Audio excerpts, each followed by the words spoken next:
Ok. Buenas noches, profesor. El día de hoy vamos a hablar de la terapia racional emotiva conductual. Las integrantes del grupo, Angie Rodríguez, Zafiro Puma y quien les habla, Ángela Calderón. Comenzamos con una pequeña introducción donde comentamos que el ser humano construye su realidad a partir de un sistema de creencias, de valores y conocimientos, lo cual influyen de manera directa en sus emociones y conducta. Existe una relación recíproca entre este pensamiento, sentimiento y comportamiento, lo cual implica que no solo nuestras ideas afectan cómo nos sentimos y cómo actuamos, sino que también nuestras experiencias vividas suelen modificar y reforzar nuestras creencias con el pasar del tiempo.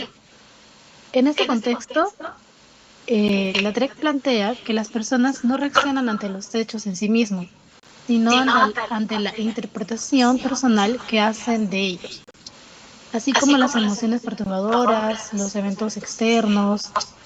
Todo esto se da por creencias irracionales que sostenemos frente a dichos eventos, como por ejemplo los pensamientos absolutistas, las exigencias negativas, lo cual puede generar un malestar emocional.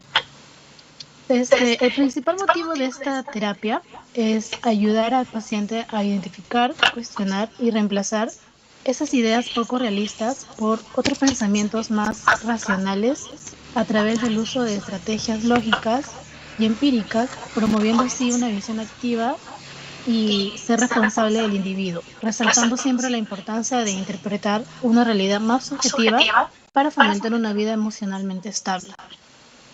Le doy el pase a mi compañera. Ahora abordaré acerca del marco teórico que sustenta la terapia racional emotiva conductual, la cual es una de las terapias cognitivas más influyentes y con mayor trayectoria en la práctica clínica y contemporánea. Esta terapia fue desarrollada por el psicólogo Albert Ellis a mediados del siglo XX. Parte de una premisa central, la cual nos indica que no son los hechos los que nos alteran emocionalmente, sino las creencias que construimos sobre esos hechos. Esta idea de raíz estoica fue tomada por Epícteto, quien afirmaba que no nos afecta lo que nos ocurre, sino lo que pensamos sobre ello. Para explicar la terapia, Ellis propuso un modelo estructurado conocido como ABC. La letra A se refiere al acontecimiento activador que puede ser externo o interno, como una crítica o un pensamiento automático. La letra B, las creencias, es decir, las ideas o las interpretaciones que las personas elaboramos sobre ese acontecimiento. Y la letra C corresponde a las consecuencias emocionales y conductuales que surgen a partir de esas creencias. Este modelo sostiene que cuando las creencias son irracionales, por ejemplo, debo hacerlo todo, soy un fracasado o necesito la aprobación de todos para sentirme valioso, surgen emociones disfuncionales, como sería la ansiedad, la ira o la depresión a consecuencia de esos pensamientos. A partir de ahí, Ellis amplió el modelo incorporando dos elementos más. La letra D, que hace referencia a la disputa de las creencias irracionales, donde el terapeuta ayuda al paciente a cuestionar la lógica y a ser útil o generar utilidad de esas ideas. La letra E, que se representa como la elaboración de nuevas creencias más racionales y más realistas, las cuales nos permiten generar emociones más saludables y comportamientos más adaptativos. Una característica muy importante de esta terapia es que el terapeuta asume un rol activo, confrontativo y educativo, guiando al paciente para que no solo entienda su malestar, sino que aprenda a transformarlo, dándole herramientas clínicas. Una de las más utilizadas es el debate socrático, los ejercicios de reestructuración cognitiva, tareas para el hogar y prácticas de exposición emocional. Le doy el pase a mi siguiente compañera.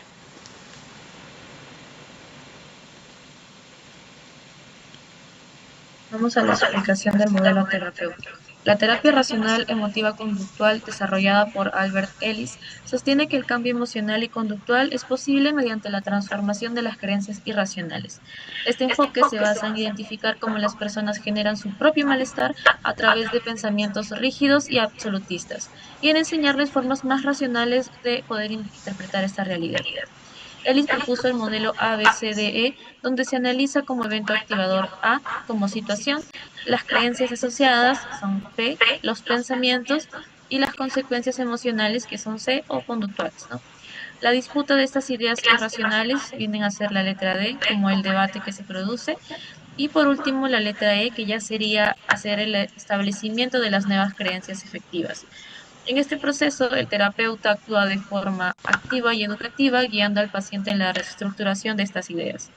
Más allá de esta técnica, la terapia promueve una filosofía de vida humanista centrada en la autoaceptación, la responsabilidad personal y el desarrollo del potencial humano como camino hacia el bienestar psicológico.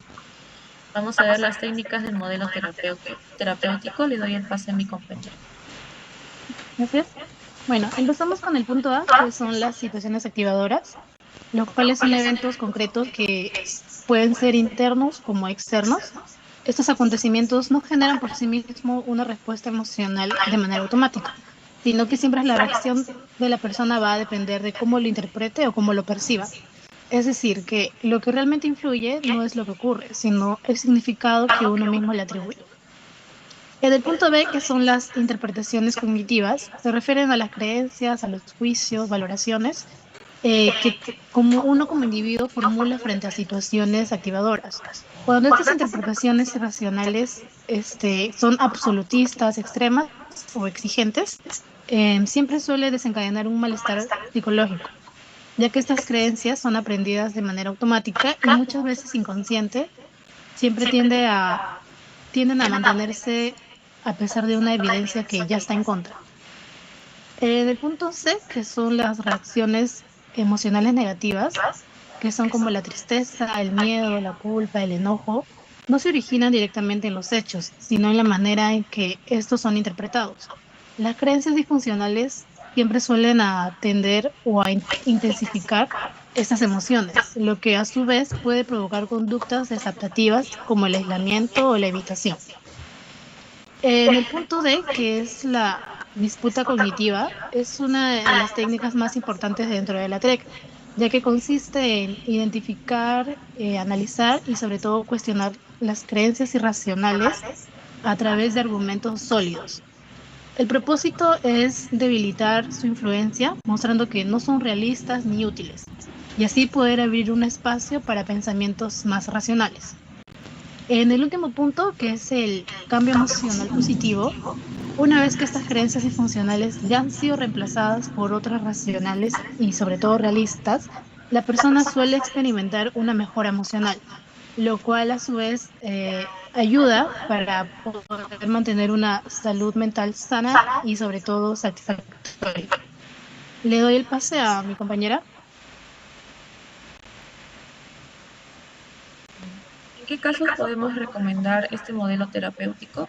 La terapia racional emotiva conductual se ha mostrado eficaz en una amplia gama de trastornos emocionales y conductuales. Entre las principales indicaciones encontramos lo que son trastornos de ansiedad, como fobias, ansiedad generalizada, pánico o ansiedad social, ya que abordan pensamientos distorsionados que alimentan el temor. Depresión también, especialmente cuando existen patrones de autocrítica, culpa y baja autoestima. Para los problemas de control de impulsos como la ira o la agresividad, ya que intervienen en estas creencias sobre la frustración o el control. Para TCAs y adicciones, ayudando a desmontar creencias disfuncionales ligadas a la imagen corporal, el perfeccionismo o la necesidad de aprobación. Dificultades también en relaciones interpersonales mediante la revisión de expectativas poco realistas hacia los demás o demandas de aceptación incondicional. Y también incluso para crecimiento personal, ya que promueve el desarrollo de una filosofía de vida más racional, autónoma y saludable, incluso en personas sin diagnóstico clínico. Podemos validar la evidencia científica. Le doy el pase a mi compañera. Ahora hablaremos acerca de la evidencia científica que respalda este modelo, esta terapia. Diversos estudios han demostrado que que hay eficacia en múltiples contextos clínicos. Uno de esos ejemplos sería el de Alexandra Jordan Romero, que en 2017 presentó un estudio de caso con una paciente con fobia social.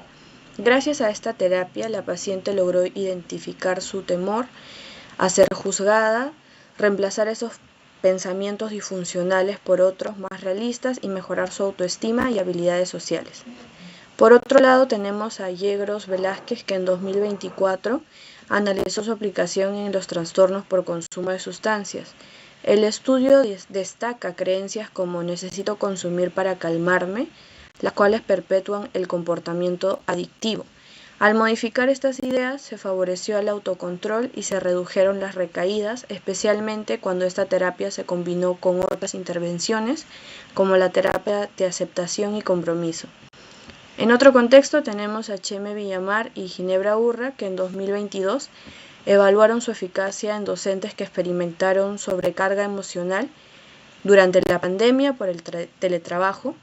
La intervención ayudó a estos docentes a cuestionar exigencias perfeccionistas y a manejar mejor el estrés, mostrando mejoras en su salud emocional y capacidad de adaptación. Finalmente, en el ámbito deportivo tenemos a Turner, que en 2016 estudió cómo esta terapia contribuye al bienestar psicológico de los atletas, donde se observó que reducir el pensamiento perfeccionista y el miedo al fracaso favorece un mejor manejo emocional frente a la presión competitiva y promueve una actitud más resiliente ante los desafíos de alto rendimiento.